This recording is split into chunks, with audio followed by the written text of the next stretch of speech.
Hello, in this video we will work through an example on graphing radicals.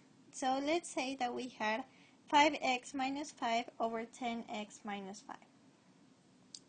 So as you may recall, we need to find the vertical and horizontal asymptote if there is one.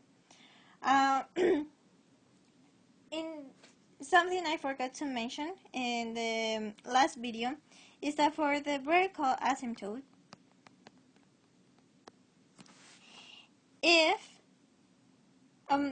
there are actually two possibilities, or like various possibilities. You could just have a whole where the denominator is equal to 0, or you could actually have an asymptote. So maybe something like this.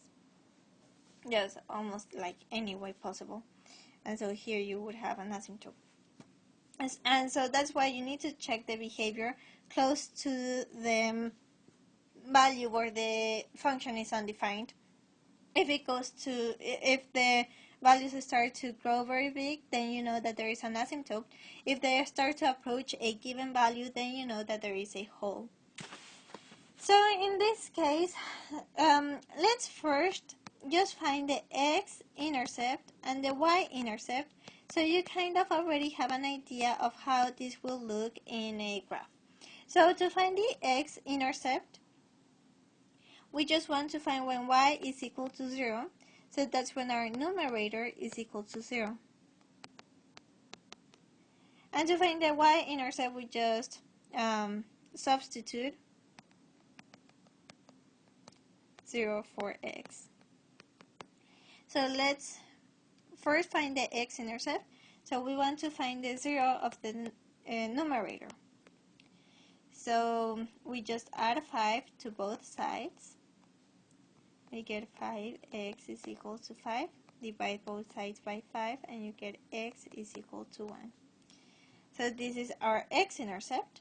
So our x-intercept is just 1.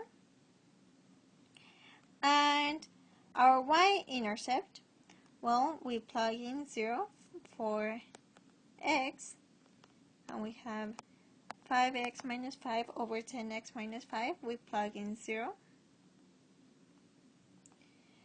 And 0 times 5 is just 0, so we get negative 5. 0 times 10 is just 0, and we get negative 5 as well. So this is equal to 1. So our x and y intercept turn out to both be 1. This is just a coincidence, doesn't really mean anything. But so in our graph, we know that we will be crossing the x and the y axis at 1. So let's say that this is 1 and let's say that this is 1. So we will be crossing right here.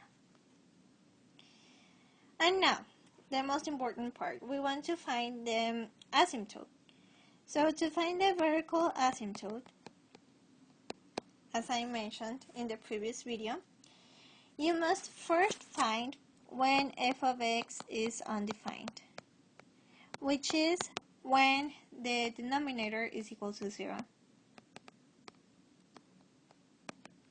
To do so, we just solve for x. So 10x minus 5 is equal to 0. We add 5 to both sides. So this turns into positive 5. And we just get rid of this. And now we have 10x is equal to 5. We divide both sides by 10.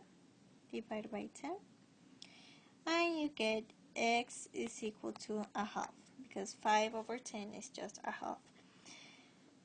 And so now that we found when f of x is undefined, we need to see if it's a whole or an asymptote.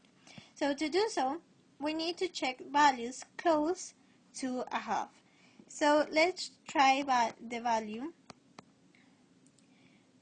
0.4999, and let's try the value 0.5001.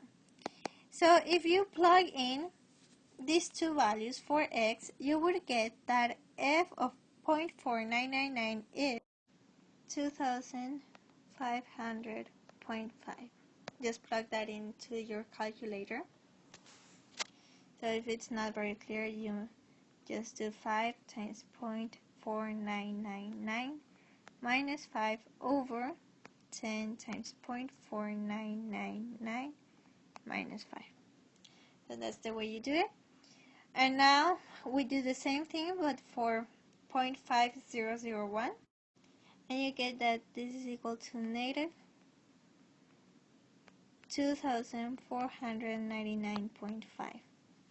So since this is growing very big and this is becoming very big but in the negative side, we deduced that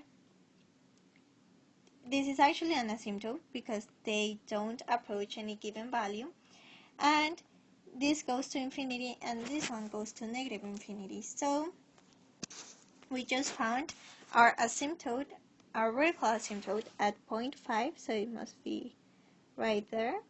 And so here we can draw our vertical asymptote. We also, okay, and so we know that it approaches positive infinity on the left side and negative infinity on the right side. So we know that here it must be increasing, and we know that this crosses right here. So it goes that way. And we know that here it must be decreasing and it crosses the x-axis at 1. But now our only question is, how does it behave right here? Does it have a horizontal asymptote or not? So to do so, we used the technique we learned in the last video to find the horizontal asymptote. And as you might recall, we just evaluate the function of f as x approaches infinity. And that is the same thing as, in this case, getting rid of the constant terms. So we just get rid of the constant terms. We can cancel out the x's and we get 5 over 10, which is equal to a half. So we have our horizontal asymptote at a half. So here we have 1/2, like so. So here I went a little bit overboard right there. And so we now know exactly the behavior of our graph. So